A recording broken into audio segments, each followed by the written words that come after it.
تو کہتے ہیں کہ یہ حسد جو ہے بہت خطرناک مرض ہے.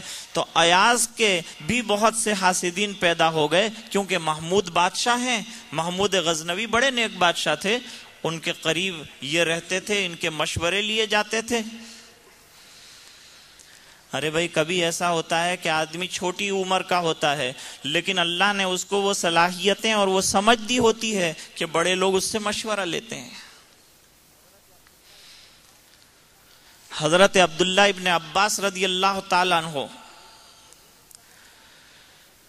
یہ جلیل القدر صحابی ہیں, اور حضرت عباس رضی اللہ تعالیٰ عنہ جو نبی کریم صلی اللہ علیہ وسلم کے چچا ہیں, ان کے صاحبزادے ہیں, اور حضور پاک صلی اللہ علیہ وسلم نے ان کے لیے دعا فرمائی. ایک محقق فرماتے ہیں کہ ابن عباس رضی اللہ تعالیٰ عنہ کا علم بھی عجیب, ان کا جسم بھی عجیب. فرماتے ہیں کہ جب دیکھتے ہیں تو ان کی خوبصورتی کو دیکھ کر آنکھوں کو سکون حاصل ہوتا ہے. اور یوں فرمایا کہ جب وہ کسی جگہ بیٹھتے ہیں تو جسم اتنا فربا ہے کہ جگہ کو بھر دیتے ہیں, اور جب وہ علم پر بولنا شروع کرتے ہیں تو دل کو اطمینان اور سکون ہوتا ہے, اور دل اور دماغ کو علم سے بھر دیتے ہیں. تو کہتے ہیں ان کو دیکھو تو ان کا جمال آنکھوں کو بھر دیتا ہے, وہ جہاں بیٹھتے ہیں تو جگہ جو ہے اس کو بھر دیتے ہیں, اور جب بولنا شروع کرتے ہیں تو تشنگان علوم کو اپنے علم سے سیراب کر دیتے ہیں اور ان کے کشکول بھر دیتے ہیں. اب ابن عباس رضی اللہ تعالیٰ عنہ کی عمر تو کم تھی, جوان سال تھے, لیکن حضرت عمر رضی اللہ تعالیٰ عنہ خلیفہ راشد ہیں, ان کے دربار کے اندر جو شورا قائم تھی وہ شورا کے یہ بھی ایک ممبر تھے. وہاں بھی بڑے بڑے صحابہ کرام کو حسد تو نہیں ہوا تھا, لیکن دل میں خیال پیدا ہوا تھا کہ ہم لوگ اتنے اونچے کہ ہمارے جو بچے ہیں وہ اتنے اتنے تو ہیں, اور ان کو لا کر ہمارے ساتھ بٹھایا جا رہا ہے, ان میں کیا خوبی ہے. اب ان میں کیا خوبی تھی یہ تو انشاءاللہ کل عرض کروں گا. آج تو مجھے صرف اتنی سی بات عرض کرنی ہے کہ ایاز کے لیے حسد پیدا ہو گیا محمود غزنوی کے وزراء کو. ذو النعمت محسود, جس کو اللہ تعالیٰ کوئی نعمت عطا کرتے ہیں تو حسد اس کے لیے پیدا ہو ہی جاتا ہے. صاحب کمال ہوتا ہے نا کوئی, تو پھر اس کے لیے حسد پیدا ہوتا ہے. اور لوگ کتنا کرتے ہیں, اگر دو میاں بیوی خوشی سے رہ رہے ہیں تو اب اگر کسی کو حسد ہوا تو وہ کیا کرے گا, اب وہ کچھ اوپر نیچے کرنے کی کوشش کرے گا. بہت سی بیچاری خواتین آتی ہیں, مولانا ہم لوگ اچھی طرح رہ رہے تھے لیکن کسی سے یہ دیکھا نہیں گیا اور اس نے ہم کو میلا کر دیا.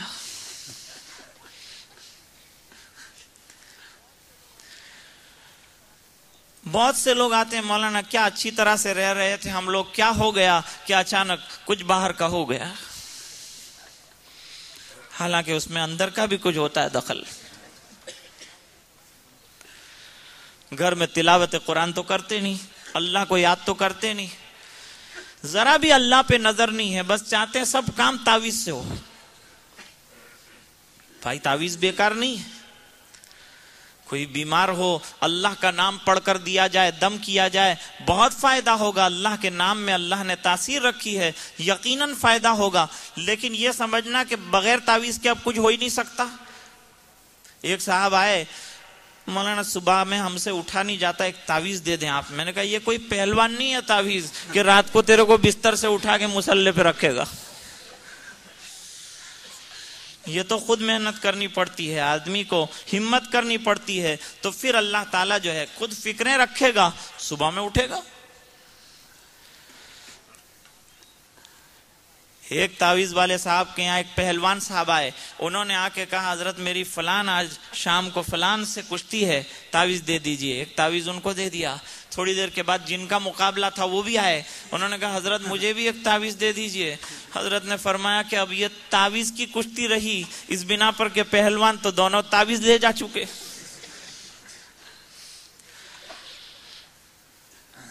تو زیادہ تر یہ ہوتا ہے پہ آدمی بیمار ہے، کسی اللہ والے سے دم کرایا، پانی پڑھ کے لیا، امید ہے اللہ کی ذات سے کہ یہ اللہ والے کے دم کو اللہ تعالیٰ بیکار نہیں فرمائیں گے اور اس سے فائدہ ضرور ہوگا.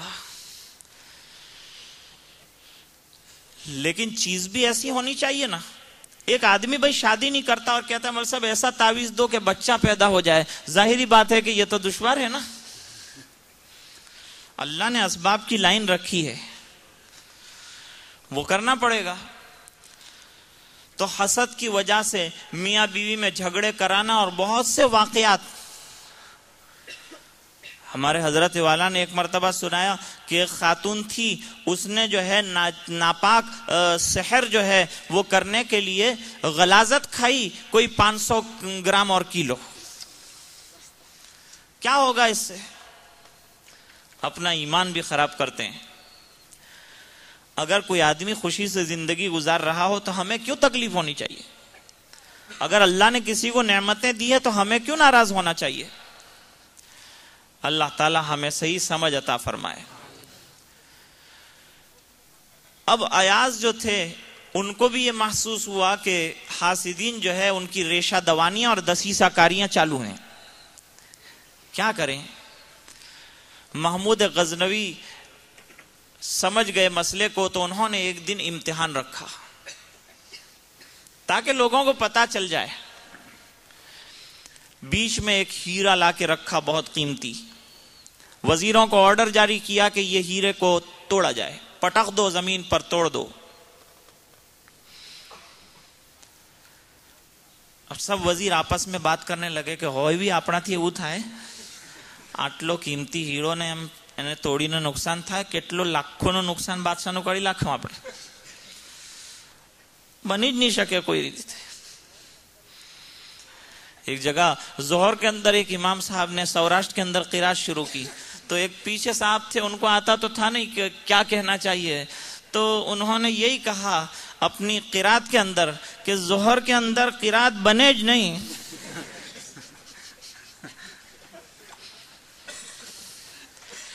تو وزراء نے کہا یہ تو بڑا لاکھوں کا نقصان ہے، ایسا تو ہم کر ہی نہیں سکتے کسی طرح سے بھی. بادشاہ نے پوچھا بھئی آگے بڑھو، توڑو ہیرے کو. کہا نہیں حضرت، ہم آپ کو نقصان نہیں پہنچانا چاہتے، ہم نہیں توڑیں گے ہیرا. اب بادشاہ نے ایاز کو حکم دیا کہ ایاز صاحب آپ آگے آئیے، آپ توڑ دیجئے ہیرا. وہ گئے اور بلا تکلف کے اٹھایا اور زمین پہ دے مارا. اب جو وزیر آپس میں بات کرنے لگے کہ جو આપણે કહેતા હતા ને પેલા એમાં હું અક્કલ છે, ખોટો એને રાખેલો છે, اس کو کائے کو رکھا ہوگا، دیکھا ایک لاکھوں کا نقصان منٹوں میں کر دیا، توڑ دیا. اب بادشاہ نے ان لوگوں سے پوچھا بھائی تم نے کیوں نہیں توڑا؟ کہ حضرت ہم نے اس لیے نہیں توڑا کہ آپ کا نقصان ہو جاتا لاکھوں روپے کا، ہم سے یہ برداشت نہیں ہوا کہ آپ کا نقصان ہو جائے. اب ایاز صاحب سے پوچھا بھائی آپ نے کیوں توڑ دیا؟ اتنی بات آپ کو نہیں سمجھ میں آتی تھی؟ حضرت سمجھ میں تو مجھے بھی آتا تھا، لیکن مجھے ایک اور بات سمجھ میں آئی کہ آپ نے حکم فرمایا توڑ دو ہیرا، تو ہیرا قیمتی ہے یا آپ کا حکم قیمتی ہے؟ میرے دماغ نے فیصلہ کیا کہ آپ کا حکم یہ ہیرے سے زیادہ قیمتی ہے، لہٰذا میں نے ہیرا اس لیے توڑا تاکہ آپ کا حکم نہ ٹوٹ جائے.